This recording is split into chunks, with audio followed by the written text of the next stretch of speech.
Hi hello ನಮಸ್ಕಾರ ಸ್ನೇಹಿತರೆ. ಕೊನೆಗೂ ಕೂಡ ಇಲ್ಲಿ ಭಾರ್ಗವಿ ಬೆನ್ನಿಗೆ ಚೂರಿ ಹಾಕೋಕೆ ಮುಂದಾಗ್ತಿದ್ದಾರೆ ವಿಕ್ಕಿ. ಮೈ ಗಾಡ್, ಪಾಪ ಅಲ್ಲಿ ವಿಕ್ಕಿನೇ ಒಳ್ಳೆಯವನು ಅಂತ ಹೇಳಿ ನಂಬ್ಕೊಂಡಂಥ ಭಾರ್ಗವಿ ನಿಜಕ್ಕೂ ಕೂಡ ಪರಿತಪಿಸೋ ಸಮಯ ಬರುತ್ತೆ. ಏನಾಯಿತು, ಏನು ಕತೆ, ಇದು ಎಲ್ಲವನ್ನ ಕೂಡ ತಿಳ್ಕೊಬೇಕು ಅಂದರೆ ಈಗಲೇ ನಮ್ಮ ಈ ಚಾನಲ್ನ ಸಬ್ಸ್ಕ್ರೈಬ್ ಮಾಡಿ, ಹಾಗೆ ಒಂದು ವಿಡಿಯೋವನ್ನು ಪೂರ್ತಿಯಾಗಿ ನೋಡೋದನ್ನು ಯಾವುದೇ ಕಾರಣಕ್ಕೂ ಕೂಡ ಮರಿಬೇಡಿ.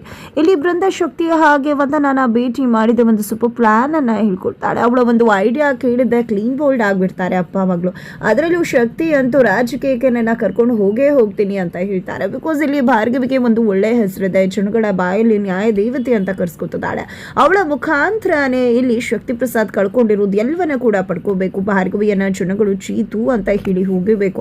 ಆ ರೀತಿಯಾಗಿ ಮಸ್ತ್ ಪ್ಲಾನ್ ಅನ್ನೇ ಮಾಡಿದಾಳೆ ಬೃಂದ. ಅದಕ್ಕೆ ಸರಿಯಾಗಿ ವಿಕ್ಕಿ ಮನೆಯವ್ರು ಎಲ್ಲರೂ ಕೂಡ ಬದಲಾದ ಹಾಗೆ ನಡ್ಕೋಬೇಕು, ಜನಗಳ ಮುಂದೆ ಒಳ್ಳೆ ತಂದಲ್ಲಿ ಪೋಟ್ರಿ ಆಗಬೇಕು ಅನ್ನೋ ಒಂದು ಕಂಡೀಷನ್ ಕೂಡ ಇದೆ. ಅದೇ ರೀತಿಯಾಗಿ ವಿಕ್ಕಿ ಜೈಲಿನಿಂದ ಬಿಡುಗಡೆ ಆಗ್ತಿದ್ದಾಗೇನೆ ಶಕ್ತಿ ಪ್ರಸಾದ್ ತಮ್ಮ ಒಂದು ಮಂತ್ರಿಗಿರಿಗೆ ರಾಜೀನಾಮೆಯನ್ನ ಕೊಡ್ತಾರೆ. ಇದು ಇಡೀ ರಾಜ್ಯವನ್ನೇ ಬೆಚ್ಚಿ ಬೀಳಿಸುತ್ತೆ. ಅದರಲ್ಲೂ ಭಾರ್ಗವಿ ಅಂತೂ ಏನದು ಈ ರೀತಿಯಾಗಿ ಆಗೋದಕ್ಕೆ ಸಾಧ್ಯನಾ ಅಂತ ಕೇಳಿದಾಗ ರವೀಂದ್ರ ಭಟ್ಕಳ್ ಅವರು, ಅವನಿಗೆ ಇನ್ನೇನು ಆಪ್ಷನ್ ಇದೆ, ಅವನಿಂದ ಎಷ್ಟು ಜನ ಪ್ರಾಣ ಕಳ್ಕೊಂಡಿದ್ದಾರೋ ಎಲ್ಲರಿಗೂ ಕೂಡ ನ್ಯಾಯ ಸಿಕ್ಕಿದೆ ಅಂತಾನೆ ಹೇಳ್ಬಹುದು. ಅವನಿಗೆ ಬೇರೆ ಆಪ್ಷನ್ ಇರಲಿಲ್ಲ. ಜನಗಳು ಎಲ್ಲರೂ ಕೂಡ ಚೀತು ಅಂತ ಉಗಿತಿರ್ಬೇಕಿದ್ರೆ ಅವನೇನು ಮಾಡ್ಕೋತಾನೆ, ಅದೇ ಕಾರಣಕ್ಕೆ ರಾಜೀನಾಮೆಯನ್ನ ಕೊಟ್ಟಿದ್ದಾನೆ ಅಂತ ಹೇಳ್ತಾರೆ. ಇದರ ನಡುವೆ ವಿಕ್ಕಿ ಕೂಡ ಅಪ್ಪನ ಯಾಕೆ ಅಂತ ಹೇಳಿ ಪ್ರಶ್ನೆ ಮಾಡಿದಾಗ ಅಪ್ಪ ಬೃಂದ ಪ್ಲಾನ್ ಅನ್ನ ಹೇಳ್ತಾರೆ. ಬೃಂದ ಪ್ಲಾನ್ ಅನ್ನ ಕೇಳಿಸ್ಕೊಂಡಂತ ವಿಕ್ಕಿಗೆ ಅನ್ಸುತ್ತೆ ಆ ಚೈಲ್ಡ್ ಮಾತು ಕೇಳ್ಕೊಂಡು ಇಷ್ಟೆಲ್ಲ ಮಾಡ್ತಿದ್ರ ಅಂತ. ಬಟ್ ಯಾವಾಗ ಇಲ್ಲಿ ಶಕ್ತಿ ಪ್ರಸಾದ್ ವಂದನ ಬಿಡಿಸಿ ಹೇಳಿದ್ರು ಆಗ ವಿಕ್ಕಿಗೂ ಕೂಡ ಗೊತ್ತಾಗತ್ತೆ. ಇನ್ನು ಮುಂದೆ ನಾವು ಸ್ವಾಮಿಗಳು ಹೇಗೆ ಸಾಚಾಗಳಂಗೆ ನಡ್ಕೋತಾರೆ, ಎಷ್ಟೋ ಜನ ಫೇಕ್ ಸ್ವಾಮೀಜಿಗಳು, ಅದೇ ರೀತಿ ನಾವು ಕೂಡ ಸಜ್ಜನರು ಅನ್ನೋ ರೀತಿಯಲ್ಲಿ ಪೋಟ್ರೆ ಆಗಬೇಕು ಜನಗಳ ಮುಂದೆ ಅಂತ ಹೇಳಿ ಅದರಲ್ಲೂ ಭಾರ್ಗವಿ ವಿಶ್ವಾಸವನ್ನ ಗಳಿಸ್ಕೋಬೇಕು ಅಂತ ಹೇಳಿ ಹೇಳ್ಕೊಡ್ತಾರೆ. ಅದಕ್ಕೆ ಸರಿಯಾಗಿ ಇತ್ತ ಕಡೆ ರುದ್ರ ಕೂಡ ತನ್ನ ಮಗಳ ಬದುಕನ್ನ ಸರಿಪಡಿಸಿ ಅಂತ ಹೇಳಿ ಅರ್ಜುನ್ ಹತ್ರ ಕಾಲ್ ಮಾಡಿ ಕೇಳ್ಕೊತಾರೆ. ಅದೇ ಕಾರಣಕ್ಕೆ ವಿಕ್ಕಿ ಬಿಡುಗಡೆ ಆಗ್ತಾನೆ. ಅವನ ಹತ್ರ ಕೂತು ಮಾತಾಡೋಣ. ಬದಲಾಗದೇ ಇರೋರು ಯಾರಿದ್ದಾರೆ? ಖಂಡಿತ ಬದಲಾವಣೆ ಅನ್ನೋದು ಮನುಷ್ಯನಿಗೆ ಸಹಜ ಗುಣ ಅಲ್ವಾ. ಅವನು ಕೂಡ ಬದಲಾದ್ರೆ ಖಂಡಿತ ಅವನ ಬದುಕು ಕೂಡ ಸರಿ ಹೋಗುತ್ತೆ. ಅವನ ಹತ್ರ ಕೂತು ಮಾತಾಡೋಣ, ನೀವು ಕೂಡ ಒಳ್ಳೆಯವನಾಗು ಅಂತ ಹೇಳಿ ಅಂತ ಭಾರ್ಗವಿ ಅರ್ಜುನ್ ಹತ್ರ ಮಾತನಾಡ್ತಾಳೆ. ತದನಂತರ ಇಲ್ಲಿ ವಿಕ್ಕಿಗೆ ಶಕ್ತಿ ಪ್ರಸಾದ್ ಅವರು ಭಾರ್ಗವಿ ವಿಶ್ವಾಸ ಗಳಿಸ್ಕು ಅಂತ ಹೇಳೋದಕ್ಕೂ ಇತ್ತ ಕಡೆ ಭಾರ್ಗವಿ ವಿಕ್ಕಿಗೆ ಕಾಲ್ ಮಾಡೋದಕ್ಕೂ ಒಂದೇ ಆಗತ್ತೆ. ತದನಂತರ ಇಲ್ಲಿ ವಿಕ್ಕಿ ಕೂಡ ತುಂಬ ಹುಷಾರಾಗಿ ಮಾತನಾಡೋಕೆ ಶುರು ಮಾಡ್ಕೋತಾರೆ. ಭಾರ್ಗವಿ ಅಂತೂ ನೀನು ರೀತುನ ಮದುವೆ ಆಗಿದೆ, ಆ ಲವ್ ಮ್ಯಾರೇಜ್ ಆಗಿದೆ, ಪ್ಲೀಸ್ ಅವಳಿಗೆ ಮೋಸ ಮಾಡಬೇಡ, ತಪ್ಪು ಮಾಡೋದು ಸಹಜ, ಮನುಷ್ಯ ಅನ್ನೋನು ಬದಲಾಗಲೇಬೇಕಲ್ವಾ ಅಂತ ಹೇಳಿ ನಾನು ನಿನ್ನನ್ನು ಭೇಟಿ ಮಾಡಬೇಕು ಅಂತ ಹೇಳ್ತಾರೆ. ಹಾಗಾಗಿ ಮರುದಿನ ಇಲ್ಲಿ ಭಾರ್ಗವಿ ಅರ್ಜುನ್ ಹಾಗೆ ವಿಕ್ಕಿ ಮೂವರು ಕೂಡ ಭೇಟಿಯಾಗಿದ್ದಾರೆ. ಭೇಟಿಯಾಗಿರುವ ಸಮಯದಲ್ಲಿ ಇಲ್ಲಿ ಭಾರ್ಗವಿಗೆ ವಿಕ್ಕಿ ಮಾತನಾಡ್ತಿದ್ದಾರೆ. ಈ ಕಡೆ ವಿಕ್ಕಿ ತಪ್ಪು ಮಾಡಿದ್ದೆ, ಜೈಲಿಗೆ ಹೋಗಿ ಬಂದಿದ್ದೀನಿ ಅಂದಾಗ ನೋಡು ವಿಕ್ಕಿ, ಸಂಧ್ಯಾಗೆ ಅನ್ಯಾಯ ಆಗಿತ್ತು. ಸಂಧ್ಯಾಗೆ ಅನ್ಯಾಯ ಆದಮೇಲೆ ಆಕೆಗೆ ಯಾರಿಂತ ಕೆಲಸ ಮಾಡಿದ್ರು ಅವ್ರಿಗೆ ನಿಜಕ್ಕೂ ಶಿಕ್ಷೆ ಆಗಬೇಕಿತ್ತಲ್ವಾ. ಅದೇ ಕಾರಣಕ್ಕೆ ಇಲ್ಲಿ ಶಿಕ್ಷೆ ಆಗಿರೋದು ನಿಮ್ಮಮ್ಮಂಗೆ, ಹಾಗೆ ನೀನು ಕೂಡ ಜೈಲಿಗೆ ಹೋಗಿ ಬಂದಿರೋದು ಅಂದಾಗ ಶಿಕ್ಷೆ ಆಗಿದ್ರ ಬಗ್ಗೆ ನನಗೆ ಯಾವುದೇ ರೀತಿ ಬೇಜಾರಿಲ್ಲ. ನಾನು ನನ್ನಮ್ಮ ತಪ್ಪು ಮಾಡಿದ್ವಿ, ಅದೇ ಕಾರಣಕ್ಕೆ ಶಿಕ್ಷೆ ಅನುಭವಿಸ್ತಾ ಇದ್ದೀವಿ. ನಾನು ತಪ್ಪು ಮಾಡಿದ್ರಿಂದಾನೇ ಜೈಲಿಗೆ ಹೋಗಿದ್ರಿಂದಾನೇ ನನಗೆ ನನ್ನ ತಪ್ಪಿನ ಅರಿವಾಗಿತ್ತು. ಇಷ್ಟು ದಿನ ಫನ್ನು ಅಡ್ವೆಂಚರಸ್ ಲೈಫು ಬದುಕು ಅಂತ ಅಂದ್ಕೊಂಡು ಇಡೀ ಬದುಕಲ್ಲೇ ನಾನು ಫನ್ ಮಾಡ್ಕೊಂಡು ಕಾಲ ಕಳೆದ್ಬಿಟ್ಟೆ. ಆದರೆ ಜೈಲಿಗೆ ಹೋದಾಗ ಕತ್ತಲೆ ಅನ್ನೋದು ನನ್ನ ಇಡೀ ಬದುಕನ್ನೇ ಬದಲಾಯಿಸ್ಬಿಡ್ತು ಅಂತ ಹೇಳ್ತಿದ್ದಾರೆ. ನನ್ನಮ್ಮ ಕೂಡ ನನ್ನ ಮೇಲಿರೋ ಪ್ರೀತಿಗೆ ನಾನೇನೋ ಮಾಡ್ಕೊಂಡಿದ್ದೆ ಎಡ್ವರ್ಡ್ಗೆ ಇನ್ನೇನೋ ಮಾಡೋಕೆ ಹೋಗಿ ಸಂಧ್ಯಾ ಪ್ರಾಣನೇ ಹುಟ್ಟೋಯ್ತು. ಆ ತಪ್ಪಿಗೆ ನನ್ನಮ್ಮ ಶಿಕ್ಷೆ ಅನುಭವಿಸ್ತಿದ್ದಾರೆ, ಅದರಲ್ಲಿ ನನಗೆ ಯಾವುದೇ ರೀತಿ ಬೇಜಾರಿಲ್ಲ ಅಂತ ಹೇಳ್ತಾರೆ. ಈ ಕಡೆ ರೀತು ಕೂಡ ನಿನ್ನ ತುಂಬ ಪ್ರೀತಿ ಮಾಡ್ತಿದ್ದಾಳೆ, ನೀನು ಕಾಲ್ ಮಾಡಿಲ್ಲ ಅಂತಾನೆ ಬೇಜಾರು ಮಾಡ್ಕೊಂಡಿದ್ದಾಳೆ ಅವಳು ಅಂತ ಅರ್ಜುನ್ ಮತ್ತು ಭಾರ್ಗವಿ ಹೇಳಿದಾಗ ನನಗೂ ಕೂಡ ಅವಳ ಜೊತೆ ಮಾತಾಡಬೇಕು ಅನ್ನೋ ಮನಸ್ಸಿದೆ. ಅವಳು ಏನು ತಪ್ಪು ಮಾಡಿದಾಳೆ, ನಾನು ಮಾಡಿರೋ ತಪ್ಪಿಗೆ ಅವಳೇ ಆ ಶಿಕ್ಷೆ ಅನುಭವಿಸ್ಬೇಕು. ನನಗೆ ತಪ್ಪು ಮಾಡಿ ಅವಳ ಮುಖ ನೋಡೋದಕ್ಕೆ ಸಾಧ್ಯ ಆಗ್ತಿಲ್ಲ, ಹಾಗಾಗಿ ನಾನು ಅವಳನ್ನ ಭೇಟಿ ಆಗೋದಕ್ಕೆ ಹಿಂಜರಿತಾ ಇದ್ದೀನಿ ಅಂತ ವಿಕ್ಕಿ ಹೇಳಿದಾಗ ನಿಜಕ್ಕೂ ಅಚ್ಚರಿ ಆಗತ್ತೆ ಭಾರ್ಗವಿ ಮತ್ತು ಅರ್ಜುನ್ಗೆ.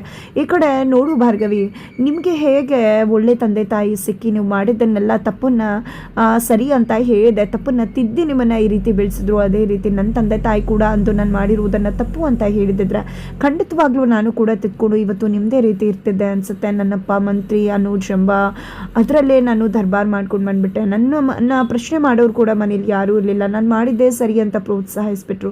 ಇವತ್ತು ನಾನು ಈ ರೀತಿ ಆಗೋದಕ್ಕೆ ಅದೇ ಕಾರಣ ಆಗೋಯ್ತು. ಆದರೆ ಇವತ್ತು ನಾನು ಬದಲಾಗಿದ್ದೀನಿ, ನನ್ನ ತಪ್ಪಿನ ಅರಿವಾಗಿದೆ. ಇನ್ನು ಮುಂದೆನಾದರೂ ನನ್ನ ತಪ್ಪನ್ನು ತಿದ್ಕೊಂಡು ಒಳ್ಳೆ ರೀತಿ ಬದುಕಬೇಕು ಅಂತ ಅಂದ್ಕೊಂಡಿದ್ದೀನಿ ಅಂತ ವಿಕ್ಕಿ ಹೇಳ್ತಾರೆ. ಇದನ್ನು ಕೇಳಿಸ್ಕೊಂಡಂಥ ವಿಕ್ಕಿಗೆ ಅದು ಭಾರ್ಗವಿ ಅರ್ಜುನ್ಗೆ ಅಚ್ಚರಿ ಆಗುತ್ತೆ. ನಿಜಕ್ಕೂ ನಿನ್ನ ಜೊತೆ ಮಾತಾಡಬೇಕು, ಹೇಗಪ್ಪ ಮಾತಾಡೋದು ಅಂತ ಅಂದ್ಕೊಂಡು ಬಂದ್ವಿ, ಆದರೆ ನೀನು ಇಷ್ಟು ಬದಲಾಗಿದೆಯಾ ಅಲ್ವಾ ವಿಕ್ಕಿ, ನಿಜಕ್ಕೂ ಎಷ್ಟು ಖುಷಿ ಆಗ್ತದೆ ಗೊತ್ತಾ. ಖಂಡಿತ ಒಬ್ಬ ಮನುಷ್ಯ ಮನುಷ್ಯ ಬದಲಾಗಲೇಬೇಕಲ್ವಾ, ಬದಲಾವಣೆಗೆ ನಾವು ಒಪ್ಕೊಳ್ಳೇಬೇಕು. ನೀನು ಆ ಬದಲಾವಣೆಗೆ ಒಪ್ಕೊಂಡಿದ್ಯಾ, ಖಂಡಿತ ನೀನು ಬದುಕು ಮುಂದೆ ಬಂಗಾರವಾಗುತ್ತೆ, ತುಂಬ ಚೆನ್ನಾಗಿರುತ್ತೆ, ನೀನು ಮತ್ತೆ ರೀತು ತುಂಬ ಚೆನ್ನಾಗಿರಿ ಅಂತ ಹೇಳ್ತಿದ್ದಾರೆ. ಅಷ್ಟರಲ್ಲಿ ವಿಕ್ಕಿ ಯಾರಿಗೋ ಮೆಸೇಜ್ ಮಾಡ್ತಾರೆ. ಆ ವ್ಯಕ್ತಿ ಮಾಸ್ಕ್ ಹಾಕೊಂಡಿದ್ದ ಕಾರ್ ತಗೊಂಡು ಒಂದು ಮಗುಗೆ ಗುದ್ದೋಕೆ ಮುಂದಾಗ್ತಾರೆ. ಬಿಕಾಸ್ ಈ ಒಂದು ಆಕ್ಸಿಡೆಂಟ್ ಎಲ್ಲವೂ ಕೂಡ ವಿಕ್ಕಿ ಪ್ಲಾನ್ ಆಗಿರುತ್ತೆ.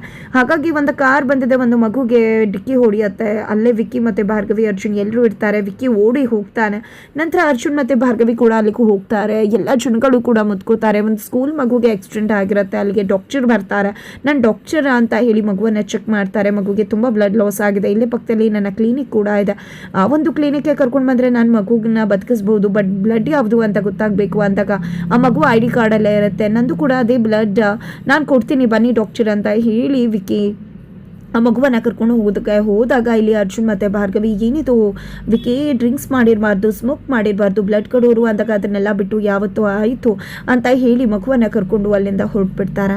ಈ ಕಡೆ ಎಲ್ಲ ಜನಗಳು ಕೂಡ ಏನಪ್ಪ ಇದು, ಈಗ ತಾನೇ 3 ತಿಂಗಳಿಂದ ಎಂಥದ್ದೆಲ್ಲ ಕೆಲಸ ಮಾಡಿ ಜೈಲಿಗೆ ಹೋಗಿದ್ದ, ಇವತ್ತು ಜೈಲಿಂದ ಬದಲಾಗಿ ಬಂದದಾನೆ ಅಂತ ಹೇಳ್ತಿದ್ರೆ, ಬದಲಾವಣೆ ಅನ್ನೋದು ಮನುಷ್ಯಗೆ ಸಹಜ ಗುಣ ಅಲ್ವಾ, ಬದಲಾದರೆ ಮನುಷ್ಯನ ನಾವು ಕೂಡ ಎಕ್ಸೆಪ್ಟ್ ಮಾಡಬೇಕಲ್ವಾ ಅಂತ ಭಾರ್ಗವಿ ಹೇಳಿದಾಗ, ಹೌದು ನಿಜವಾಗ್ಲೂ ಒಬ್ಬ ಹುಡುಗ ಬದಲಾದ ಅಂದರೆ ಅದನ್ನು ನಾವು ಒಪ್ಕೋಬೇಕಾಗತ್ತೆ ಅಂತ ಎಲ್ಲರೂ ಕೂಡ ಹಾಡಿಕೊಂಡಾಡ್ತಿದ್ದಾರೆ ವಿಕ್ಕಿಯನ್ನು.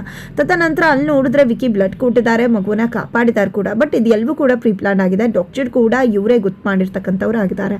ನೋಡಪ್ಪ, ಗುದ್ದಬೇಕು ಅಂದರೆ ಅಷ್ಟು ಜೋರಾಗಿ ಗುದ್ದದ, ಸ್ವಲ್ಪ ಹೆಚ್ಚು ಕಡಿಮೆ ಆಗಿದ್ರು ಮಗು ಪ್ರಾಣನೇ ಹಾರಿ ಹೋಗ್ತಿತ್ತು ಅಂದಾಗ, ಅಯ್ಯೋ ಡ್ರೈವರ್ ಸ್ವಲ್ಪ ಜೋರಾಗಿ ಗುದ್ದುಬಿಟ್ಟ, ಹೆಚ್ಚು ಕಡಿಮೆ ಆಗಿದ್ರೆ ಅದಕ್ಕೂ ನಮ್ಮ ಹತ್ರ ಬಿ ಪ್ಲಾನ್ ಇತ್ತು, ಹೋಗಿ ಅವ್ರ ಮನೆ ಮುಂದೆ ಎದೆ ಹೊಡ್ಕೊಂಡು ಹತ್ತು ಕರೆದು ಮಾಡಿ ಒಂದಷ್ಟು ದುಡ್ಡು ಕೊಟ್ಟು ಬರ್ತಾ ಇದ್ದೆ ಅಂತ ಹೇಳಿದಾಗ, ನನಗೆ ಕೊಡಬೇಕಾಗಿರೋ ದುಡ್ಡು ಅಂದಾಗ, ನಿನಗೆ ಕೊಡಬೇಕಾಗಿರೋ ದುಡ್ಡನ್ನು ಕೊಡ್ತೀನಿ. ಈಗ ಅಲ್ಲಿ ಭಾರ್ಗವಿ ಬರ್ತಿದ್ದಾಳೆ, ನೀನು ನಾಟಕ ಮಾಡು ಅಂತ ಹೇಳ್ಕೊಡ್ತಾರೆ ವಿಕ್ಕಿ.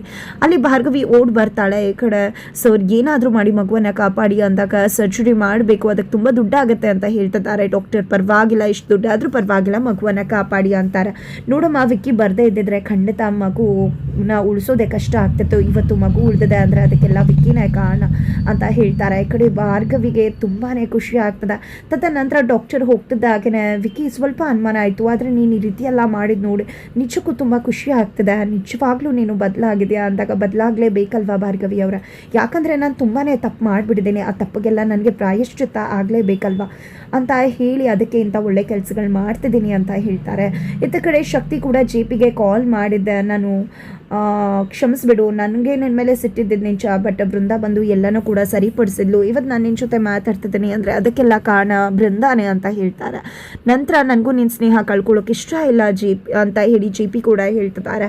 ಇವತ್ತು ನಾನು ಮಿನಿಸ್ಟರ್ಗಿರಿಗೆ ರಾಜೀನಾಮೆ ಕೊಟ್ಟಿದ್ದೀನಿ, ಬಟ್ ಅದ್ರ ಮುಖಾಂತರ ನನ್ನ ಮಗನ ಮಿನಿಸ್ಟರ್ ಮಾಡ್ತೀನಿ. ಇದೆಲ್ಲವೂ ಕೂಡ ಬೃಂದ ಐಡಿಯಾನೇ. ಬೃಂದ ಈ ಐಡಿಯಾ ಕೊಟ್ಟಿರೋದು, ನೀನು JP ನನ್ನ ಜೊತೆ ಇರಬೇಕು ಬೃಂದ ಜೊತೆ ಅಂತ ಹೇಳಿ ಕೇಳಿದಾಗ, ಖಂಡಿತವಾಗ್ಲೂ ನನ್ನ ಜೀವನೂ ಕೂಡ ಪಣಕ್ಕಿಡ್ತೀನಿ ನಿನಗೋಸ್ಕರ ಅಂತ JP ಹೇಳ್ತಾರೆ.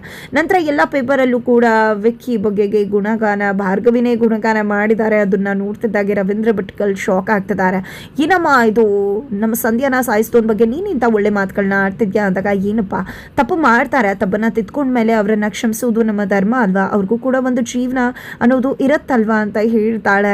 ತದನಂತರ ಆತ ಕಡೆ ವಿಕ್ಕಿ ಅಂತೂ ಯಾವ ಭಾರ್ಗವಿ ನನ್ನ ಬಗ್ಗೆ ಮಾತಾಡಿದ್ಲೋ ಅವಳನ್ನೇ ಯೂಸ್ ಮಾಡಿಕೊಂಡು ಹೇಗೆ ಮಂತ್ರಿ ಪಟ್ಟಕ್ಕೆ ಹೋಗ್ತೀನಿ ನೋಡ್ತಾ ಇರಿ ಡ್ಯಾಡ್ ಅಂತ ಹೇಳಿ ವಿಕ್ಕಿ ಹೇಳ್ತಿದ್ದಾನೆ. ಆತ ಕಡೆ ಬೃಂದ ಕೂಡ, ಮಾವ ಇವತ್ತು ವಿಕ್ಕಿ ಯಾವುದೋ ಮಗುಗೆ ಕಾರ್ ಆಕ್ಸಿಡೆಂಟ್ ಮಾಡಿದ್ರಿಂದ ಭಾರ್ಗವಿ ಮುಂದೆನೇ ಅವನು ಆ ಮಗುವನ್ನು ಕಾಪಾಡಿದ್ದಾನೆ. ಹಾಗಾಗಿ ಎಲ್ಲರೂ ಕೂಡ ವಿಕ್ಕಿಯನ್ನು ಹಾಡಿ ಕೊಂಡಾಡ್ತಿದ್ದಾರೆ. ಈ ಭಾರ್ಗವಿನೇ ವಿಕ್ಕಿಯನ್ನು ಹಾಡಿ ಹೋಗ್ಲತ್ತಿದ್ದಾಳೆ. ಇದೇ ಒಂದು ಸಮಯ ಯೂಸ್ ಮಾಡಿಕೊಂಡು ನೀವೇನು ಕಳ್ಕೊಂಡಿದ್ರು ಅದನ್ನು ನೀವು ಕೂಡ ಪಡ್ಕೊಳ್ಳೇಬೇಕು ಅಂತ ಹೇಳಿ ಬೃಂದ JPಗೆ ಹೇಳ್ಕೊಡ್ತಿದ್ದಾರೆ. ಕೊನೆಗೂ ಪಾಪ ಇಲ್ಲಿ ಅವಳ ಇನ್ನೋಸೆಂಟ್ ಭಾರ್ಗವಿಯ ಒಳ್ಳೆತನ ಇವತ್ತು ಮತ್ತೊಬ್ಬರ ಒಂದು ಅಟ್ಟಹಾಸ ಮೆರೆಯೋದಕ್ಕೆ ಸಾಧ್ಯವಾಗ್ತದೆ ಅಂತಲೇ ಹೇಳ್ಬೋದು. ಭಾರ್ಗವಿ ಗೊತ್ತಿಲ್ಲದೆ ಇರುವ ಹಾಗೆ ಒಬ್ಬ ಗೋಮುಖ ವ್ಯಾಘ್ರನನ್ನು ನಿಜಕ್ಕೂ ಪ್ರೋತ್ಸಾಹಿಸ್ತಿದ್ದಾಳೆ. ವಿಕ್ಕಿಯ ಆಟ ಇಲ್ಲಿ ಭಾರ್ಗವಿ ಅರ್ಜುನ್ ಮುಂದೆ ಬಟ್ ಬಯಲಾಗತ್ತ ಅನ್ನೋದನ್ನು ಕಾದು ನೋಡಬೇಕಾಗಿದೆ.